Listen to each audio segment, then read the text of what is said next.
Assalamualaikum warahmatullahi wabarakatuh. Halo teman-teman semua, selamat datang kembali di YouTube channel Bidan Pintar. Kali ini spesial banget nih karena kita bakal ngebahas tentang soal-soal SKD terbaru untuk semua jurusan ya. Tentunya kali ini kita bakal bahas nih tentang soal-soal TWK penalaran terbaru berdasarkan tes asli atau FR tahun 2023. Kita langsung aja untuk pembahasan soalnya. Soal yang pertama, sebagai warga negara yang baik adalah warga negara yang mencintai negaranya. Warga negara yang bisa berjuang demi mempertahankan kedaulatan dan kemerdekaan negerinya. Cinta tanah air dan bangsa oleh warga negara dapat dibuktikan dengan A. Mengurangi impor barang dari luar negeri agar devisa negara tetap stabil. Yang B. Membeli pakaian dengan semua produk lokal walau harus meminjam uang. Yang C. Melakukan ekspor barang hasil bumi Indonesia dan mengimpor barang luar negeri yang tidak ada di Indonesia. Yang D. Menutup diri dengan tidak melakukan hubungan dengan negara lain agar kecintaan terhadap negaranya tidak luntur. Yang E. Tidak menggunakan produk luar negeri meskipun mampu membelinya. Yang mana nih? Boleh dibaca dulu ya. Kita bahas. Jadi di sini yang ditanyakan adalah bukti cinta tanah air ya sebagai warga negara. Untuk yang A, mengurangi impor barang dari luar negeri agar devisa tetap stabil. Ini belum ya. Terus yang B, membeli pakaiannya dengan semua produk lokal walau harus meminjam uang. Ini memang benar, membeli pakaiannya dengan semua produk lokal, tetapi harus meminjam uang dengan cara ngutang kayaknya kurang tepat ya.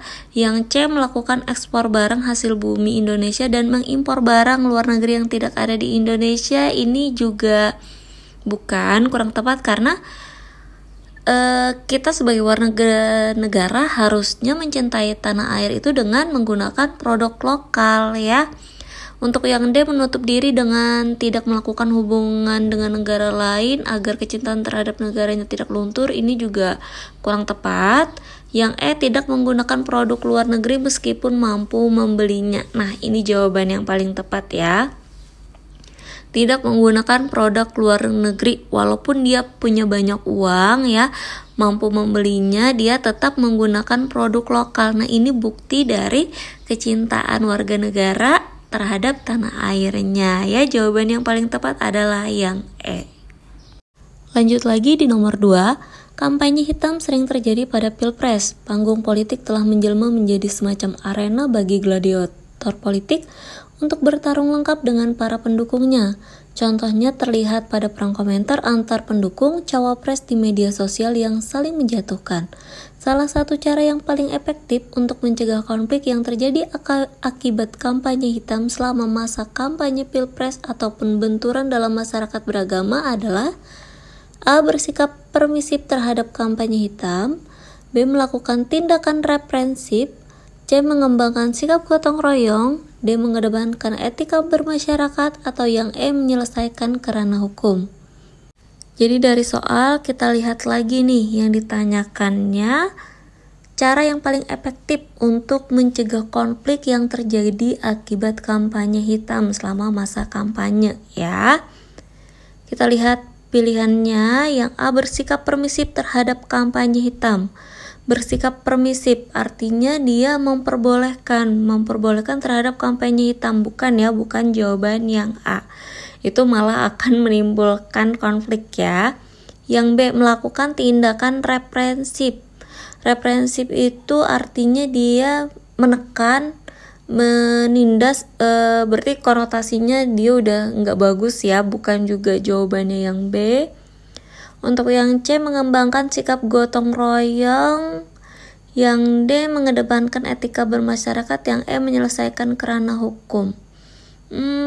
Lebih tepatnya yang D ya, mengedepankan etika bermasyarakat agar menghindari konflik yang terjadi akibat kampanye hitam ya.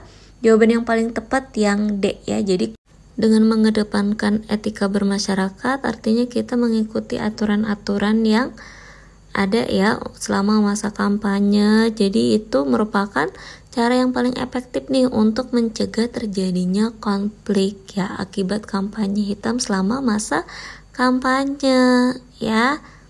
Lanjut lagi di soal nomor 3. Nasionalisme bisa tumbuh dan berkembang dalam masyarakat karena adanya patriotisme. Meskipun nasionalisme dan patriotisme memiliki keterkaitan, namun kedua konsep ini memiliki definisi dan makna yang berbeda. Nasionalisme adalah paham untuk menumbuhkan rasa cinta tanah air, sedangkan patriotisme adalah sikap rela berkorban demi bangsa dan negara.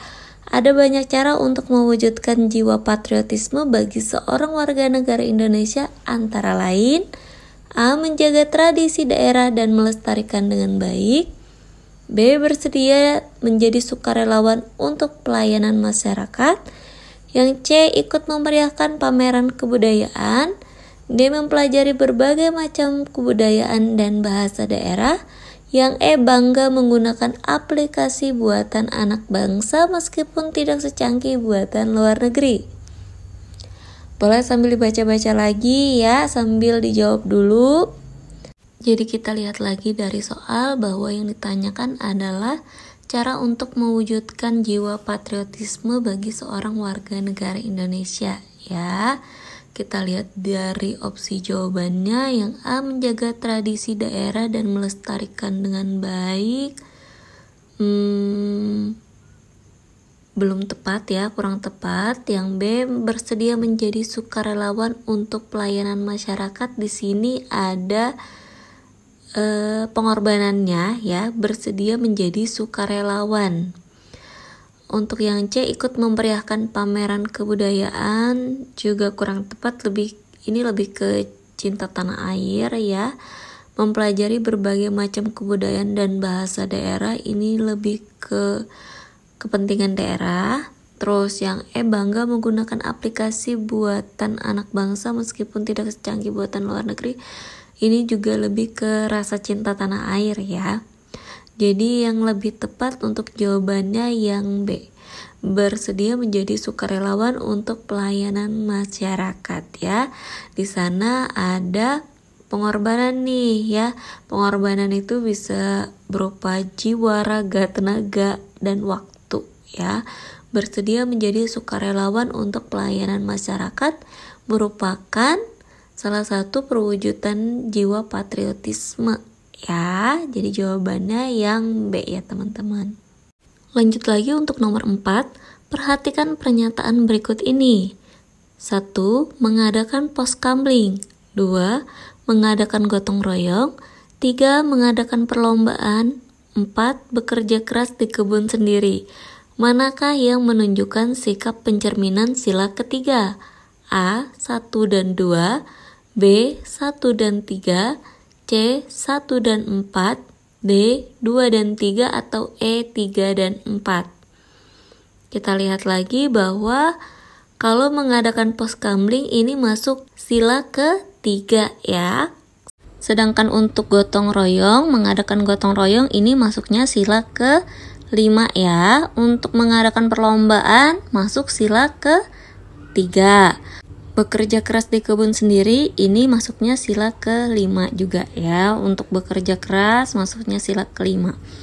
Jadi buat teman-teman, untuk yang menunjukkan sikap pencerminan sila ketiga tadi di poin 1 sama di poin 3 ya. 1 dan 3 berarti jawabannya yang B ya teman-teman. Selanjutnya nomor 5. Indonesia memiliki beragam corak dan motif batik. Bagaimana kita menyikapi perbedaan tersebut? A. Batik harusnya diseragamkan pola dan motifnya agar lebih khas milik Indonesia. Yang B. Menggunakan batik daerah masing-masing untuk menunjukkan kecintaan terhadap budaya daerah sendiri. Yang C. Motif batik perlu diperbaharui supaya menarik bagi anak muda dan memancing mereka untuk menggunakan produk dalam negeri. Yang D. Motif batik yang ada saat ini sudah ketinggalan zaman sehingga perlu diganti dengan motif lainnya yang lebih modern. Atau yang E. Perbedaan corak dan motif merupakan keragaman budaya yang harus dijaga dan dihargai. Menurut teman-teman yang mana nih yang paling tepat ya? Kalau yang A, batik harusnya diseragamkan pola dan motifnya agar lebih khas milik Indonesia, ini bukan ya. Kalau yang B, menggunakan batik daerah masing-masing untuk menunjukkan kecintaan terhadap budaya daerah sendiri. Boleh disimpan. Terus yang C, motif batik perlu diperbaharui supaya menarik bagi anak muda dan memancing mereka untuk menggunakan produk dalam negeri. Boleh simpan. Terus yang D, motif batik yang ada saat ini sudah ketinggalan zaman sehingga perlu diganti dengan motif lainnya yang lebih modern. Yang lebih tepatnya yang E ya, perbedaan corak dan motif merupakan keragaman budaya yang harus dijaga dan dihargai ya. Jadi jawaban yang paling tepat ada di opsi jawaban yang E ya. Terima kasih banyak ya buat teman-teman yang sudah nonton. Jangan lupa like, share, dan subscribe ya teman-teman, biar nggak ketinggalan video-video selanjutnya.